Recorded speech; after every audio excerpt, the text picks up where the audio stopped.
The Vecnane Tournament of Champions had reached its final rite. Champion Joseph, 700 kilograms of armored predator, undefeated in 40 cycles, turned his burning red gaze on the human delegation. Where is Earth's champion? Produce your strongest, or forfeit your honor before the assembled species. In the Terran liaison booth, Coordinator Vex felt his blood run cold. Earth was about to be humiliated. There is no champion scheduled. Earth's military attaché confirmed all professional fighters are unavailable. He scrolled through the facility's personnel roster, desperation climbing with every name that wasn't a fighter. We have to give them someone. The treaty requires a combatant present at the appointed hour. That's when he saw it, a human in a maintenance corridor, pushing an industrial mop. It was the only living human he could reach in time. Vex's hand trembled as he zoomed in. It would have to do. He was going to get that janitor. Vex shoved away from the console and plunged into the station's corridors, robes billowing behind him. He reached the maintenance tunnel, lit in cold blue.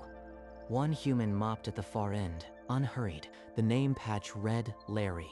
NASA cap, wire rim glasses, yellow ear protection around his neck. The man didn't look up. Human, stop your task. You are needed for an urgent matter of interspecies honor. The mop paused. The janitor straightened with a groan, turning his head just enough to eye the alien over his glasses. By emergency charter, I conscript you as Earth's champion in the Tournament of Champions. Conscript me, I am a janitor. I don't fight. Your world's honor rests on you. Refuse and your species will face crippling sanctions. The janitor's hands tightened on the mop handle. He still hadn't turned around. He stared at the alien's reflection in a polished wall panel. Silent. The silence was his answer. How long would this so-called fight take? It could be over in minutes. Champion Joseph is swift, but you must be ready for combat. I get a break in 40 minutes. If I'm not back, it's overtime, and my supervisor won't approve it. Forget your break. Earth's standing in the galaxy is at stake. Then we'll do it fast. You got a bucket of hot water for after? A bucket, Yes, I can arrange that. Larry extended his mop toward the alien like he was passing a rifle to a squire. Vex grasped it with both hands, too stunned to object. All right, lead the way, and don't forget that bucket. He followed the small alien through the corridor, carrying nothing but the boredom of a man who'd seen far worse than an arena. Champion Joseph has defeated 47 warriors. He has never been wounded. Are you listening? 47, huh? That's a lot of messes. Messes? This is combat. Your species' pride is on the line. Pride or not, someone has to mop up afterward. That's my job. The corridor ended at a massive sealed door. Beyond it, the arena rumbled with alien voices. Beyond this, the entire galaxy is watching. Larry straightened his NASA cap and pushed his glasses higher. It was the same gesture he used before a double shift. The door split open. Light and noise poured over him like a crashing wave. He squinted into the glare as if checking for a spill, completely unmoved. Then he stepped forward. The janitor, about to face the undefeated champion of 40 cycles. The arena swallowed him. A tiny figure in navy coveralls, mops slung over his shoulder, walking toward the center as if reporting for a shift. A wave of alien laughter rolled across the stands. They saw not a warrior, but a cleaning man who had wandered into the wrong room. On the champion's podium, Joseph stared down. His red eyes narrowed, not in amusement, but insult. The humans mock us. They send a servant with a mop as their champion. Larry came to a stop. He planted the mop on the arena floor and waited, face utterly blank. The champion descended from his podium, each step cracking the stone beneath his armored boots. Then Joseph charged, 700 kilograms of muscle and battle fury, crossing the distance in seconds. The crowd roared, expecting annihilation. Larry's eyes tracked the charge without panic. He shifted his weight to his back foot, an inch, no more. The champion's first blow was a clawed fist meant to crush, and Larry simply wasn't there. Joseph spun, lashing out with a backhand claw. Larry ducked under it, as if the champion were a swinging boom in a loading bay. The next strike came low, a sweeping leg meant to break bones. Larry hooked his mop under the ankle and lifted, redirecting the momentum. The mop was not a weapon to him. It was a partner in a dance he had been rehearsing since his first night shift. Joseph's spiked tail whipped around, a move that had ended 4 champions. Larry dropped to one knee, the tail passing over his cap. The champion roared, frustration twisting his skull face into a mask of fury. Stand still, insect. Fight me. But the janitor was already rolling to his feet, dusting his coveralls with one hand while keeping the mop planted. In the brief stillness, Larry's expression didn't change, but behind his glasses, something flickered, a kind of pattern recognition. He adjusted his glasses. The same gesture he used when studying a stubborn stain on the floor around the arena. The laughter had died. In its place, a strange, heavy silence from the stands. A low hiss spread. The sound of 1,000 beings trying to make sense of what they were seeing. A Gralic diplomat whispered that the human must be a retired super soldier, mocking them with old clothes. In the coordinator's booth, Vex heard the theory and frantically rechecked Larry's personnel file. Janitor, night shift. 37 years, no combat history, no military, no hidden record.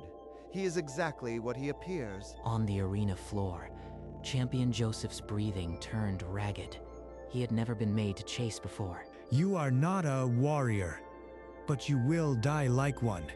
End this masquerade. From a sheath on his back, Joseph drew a glaive, a blade, now wreathed in crackling orange plasma. The weapon hummed with lethal energy, casting harsh, dancing shadows across the arena floor. For a moment, the glow illuminated Larry's face behind his wire-rimmed glasses, and he didn't even blink. He simply adjusted his grip on the mop, as if the weapon were merely a new kind of stubborn stain. The glaive came down in a hissing arc of incandescent plasma. Larry's eyes didn't blink. They measured. He stepped inside the swing, hooked the mop behind Joseph's forward ankle, and pulled sharply.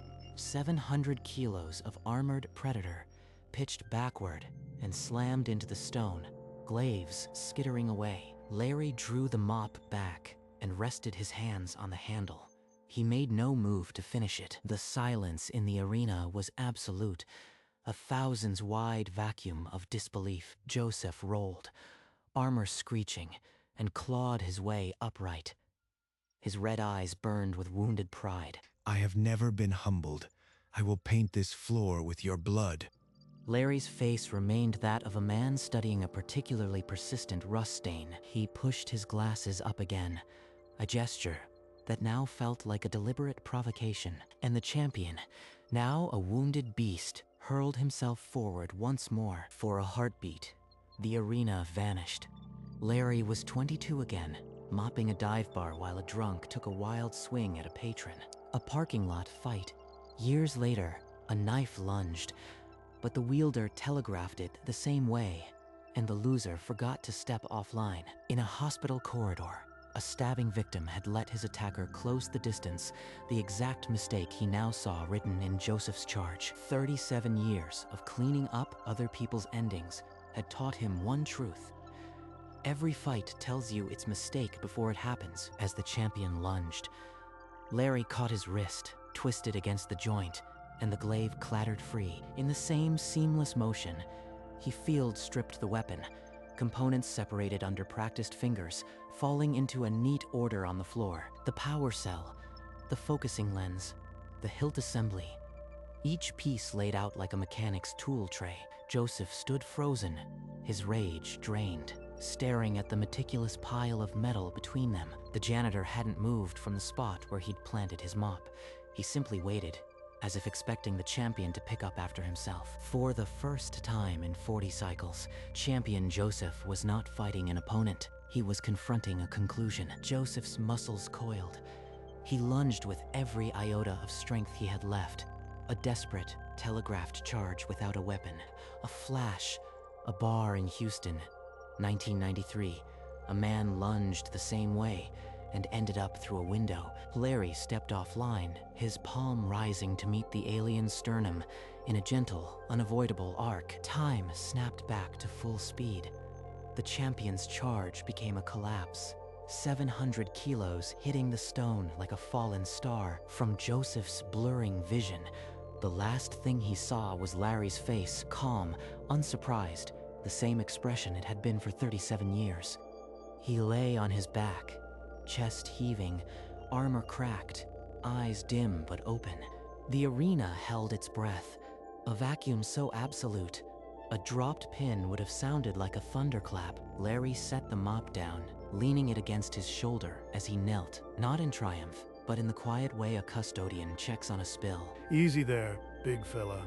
That rush you did, the error was in your breathing. For a warrior who had never been corrected, it was the most devastating blow of all. Still kneeling, Larry extended his hand, not in demand, but in the same way he'd offer a mop to a new temp. Joseph's blurred vision focused on the calloused fingers. No warrior had ever offered him a hand up. The champion's massive claw closed around it. Larry grunted, bracing as he pulled 700 kilos upright. Gotta exhale when you commit, otherwise your muscles starve. No one had ever dissected his form. He had been outmatched by a cleaner. Larry brushed the stone dust from the champion's spiked pauldron with the same care he used on a newly polished floor. The crowd, still frozen, witnessed something far more unsettling than violence. A janitor treating a defeated titan like a mess to be tidied. Larry retrieved his mop and planted it, his expression unchanged, as if he had just completed a routine inspection. For the first time, Joseph understood. This human knew endings better than he knew beginnings. The arena remained silent, the air thick with the sense that a fundamental law of combat had been rewritten. The announcer's voice, thin and disbelieving, bled through the speakers. Winner by incapacitation. Earth's champion. No applause followed. The thousands held their breath, eyes fixed on the two figures below. Vex abandoned his booth, scrambling down the observation steps, his ceremonial robe tangling around his legs. He stumbled onto the arena floor just as Larry turned to leave, mop resting over his shoulder. Wait.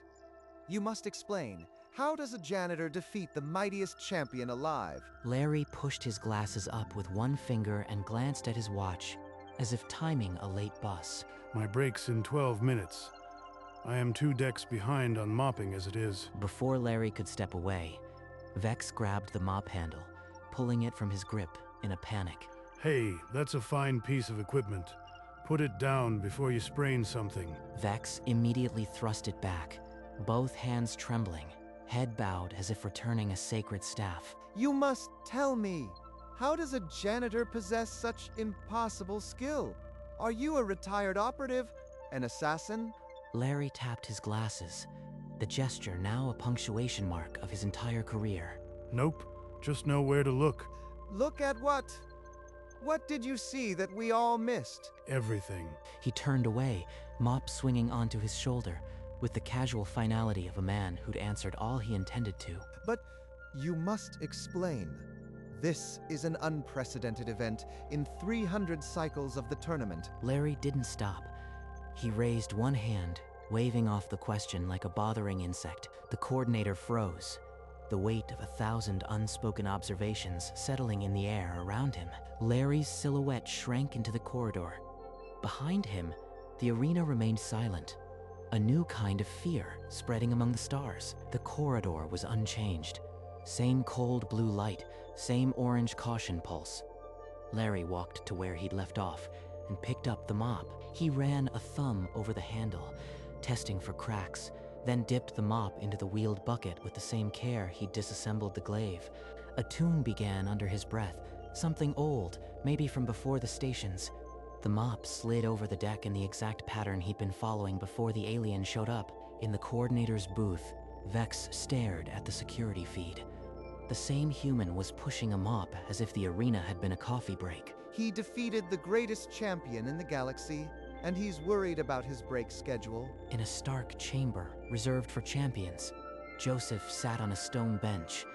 The disassembled the disassembled pieces of his glaive laid across his knees. His red eyes were fixed not on the metal, but on the space between them where the cleaner's voice still echoed. He said I stopped breathing. Who notices breath in the heat of combat? Back in the corridor, Larry wrung out the mop, the water dark gray. He made a note to change it before the next shift. He had done this 100,000 times. The galaxy could wait. The floor wouldn't. To understand how a janitor dismantled a champion, you had to see what he'd been watching for 37 years. 1987, a dive bar in Tulsa. A drunk threw a haymaker, and Larry saw it coming before the drunk did. He didn't intervene, he watched. The drunk's footwork was wrong, his balance gone. He hit the ground the way they always did. 1995, emergency room. A stabbing victim told the cops how his attacker closed the distance too fast. Larry mopped the blood in 3 arcs, already cataloging the mistake. Never let them inside your reach. 2003, a parking lot. One man with a tire iron, one with a tire iron, one with a knife. The knife wielder lunged first. The iron caught him mid-step, the same telegraphed charge Joseph would make decades later. Knife always loses to reach. 37 years, 10,000 fights, 100,000 endings. He never threw a punch. He never had to. His mop was his notebook. Each stain a lesson in leverage, timing, and the distance between living and losing. The same grip he used tonight, the same patience. The floor was just another arena, and he was the master of its endings. He had cataloged every way a fight could end. The careless hook, the overcommitted thrust, the fighter who held his breath. His mind was a living archive of human error. Esteemed Council, the footage you are about to see contradicts everything we know about combat. The recording played, Larry sidestepping the charge, hooking the ankle, the 700-kilo collapse. The council chamber fell into a heavy silence. An elder's voice, resonant and ancient, cut through the dark. A cleaner? He studies violence? What kind of species produces such a scholar of endings? Vex, still trembling, highlighted the file's empty combat section. No training, no military. He has done nothing but observe for 37 years. The room erupted into hushed argument. A janitor had rewritten the laws of combat, and they had no protocol for it. All the while, in a cold corridor, Larry mopped.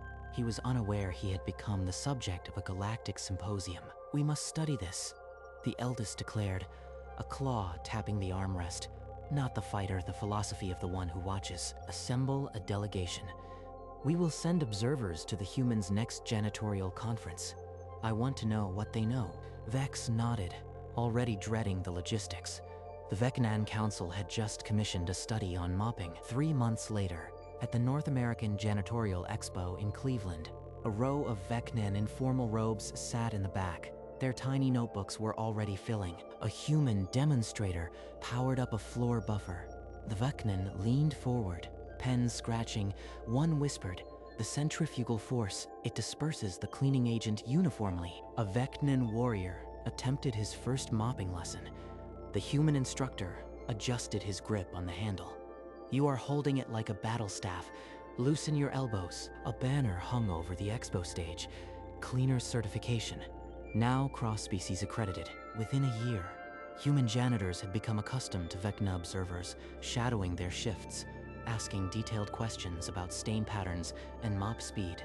The badge on a janitor's uniform now drew respectful glances, crossed mops beneath a star. Cleaner was no longer just a job. On Vecnan Prime, a propaganda poster appeared. A human janitor with a halo, wielding a mop like a sword. Beneath it, one word in both languages, cleaner. At the next expo, the Vecnan weren't in the back row. They had a booth. Janitorial philosophy, lessons from Earth, it read. The Vecnan had transformed a cleaning profession into a martial philosophy, studied across 3 sectors, and the quiet man who started it all still mopped his corridor, oblivious to the doctrine he'd inspired. A decade after the Challenger fell, the Vecnan Combat Academy's chancellor announced an honorary doctorate for the human known only as the Cleaner. The certificate traveled light years, crossing through bureaucracy until it found its destination, a janitorial closet in high orbit. In the corridor, a supervisor found Larry mid-shift and handed him the gilded document. He didn't set down his mop, just balanced it against his hip as he unfolded the parchment. His lips moved silently over the Vecnan characters. Doctorate of Combat Philosophy for the advancement of the understanding of endings. Fancy piece of paper. Bet it'd look nice framed, but the break room's already full. He folded the certificate with the precision of a freshly cleaned rag, then slid it into his back pocket. Without a word, he resumed his grip on the mop. The floor hadn't cleaned itself. The most decorated cleanerman in 3 sectors continued his shift, the Academy's highest honor tucked away like a forgotten receipt. Yet in that silence, the Vecnan awaited a word from the man who had rewritten their understanding of combat. The ceremony was held in the Great Hall of the Vecnan Combat Academy. Thousands gathered, expecting the cleaner to finally speak, but the seat reserved for the guest of honor remained empty. Instead, Coordinator Vex stepped onto the stage, a small slip of paper in his trembling hand. The recipient sends his regrets. He writes, "Sorry, on shift, maybe next time. L." For a long moment, the hall was utterly silent. Then a wave of applause, not thunderous, but solemn and deep, back on the station. The note had been taken from Larry's locker, pinned to a cleaning schedule under the words, "Head Cleaner." He had not declined the honor. He had simply prioritized the floor. The Vecnan understood. His dedication was his philosophy. An ancient Vecnan elder rose, his voice cracking. This human does not fight. He serves, and in serving, he has mastered the art of ending violence. In the corridor, Larry mopped a stubborn spot near the airlock. He felt nothing of the ovation like years away. Vex held up the slip of paper. This is the lesson. Victory is not in the arena.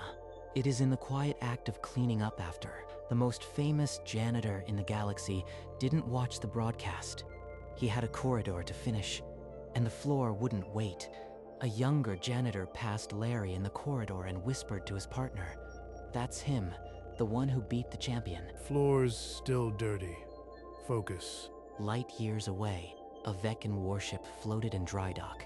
On its hull, a fresh insignia, crossed mops beneath a star, with cleaners stenciled below. The ship's Vecnan captain, a scarred veteran, saluted the emblem. It was not a mark of shame, but of the philosophy that had reshaped their academy. In the hangar, a Veccan cleaner in modified coveralls waved a mop in salute to a passing human freighter. The human pilot waved back, grinning. The Vecnan's uniform bore the same crossed mops. The badge now carried weight, a sign of trust earned across species. Back on the station, Larry changed his mop water. The bucket's faded sticker read, "World's Best Cleaner." He never noticed the irony. A fresh hire, barely out of training, stopped and stared. "Are you the Larry?" He managed. Larry pointed a soapy finger at his own chest, where the same patch read Larry, one and only. Now, that floor's still wet. He resumed mopping, the same steady rhythm. The galaxy's most dangerous man was just a cleaner finishing his shift. Balance is not about muscle.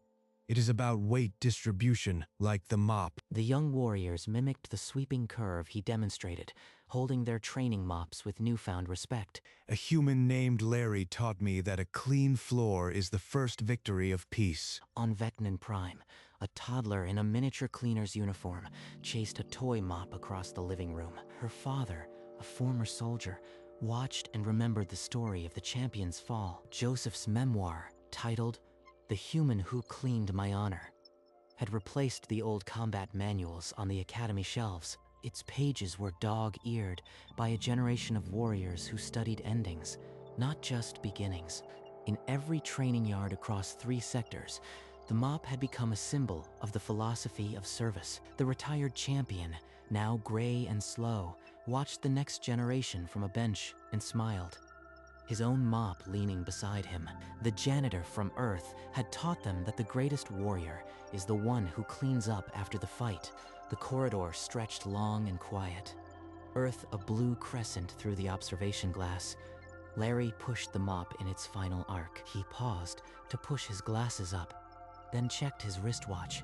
A faint smile crossed his lips. Break time. He leaned the mop against the wall, the handle settling against the metal with a soft click. For a fleeting second, his shadow stretched across the deck, a warrior's silhouette holding a staff. He turned, hands in his coverall pockets, and walked toward the break room without hurry. The camera lingered on the bucket, its faded sticker still reading, "World's Best Cleaner." The floor was clean. The galaxy outside was quiet, and somewhere in that stillness, the janitor who had ended a champion's career disappeared around the corner. Mop shadow behind him, fade to black.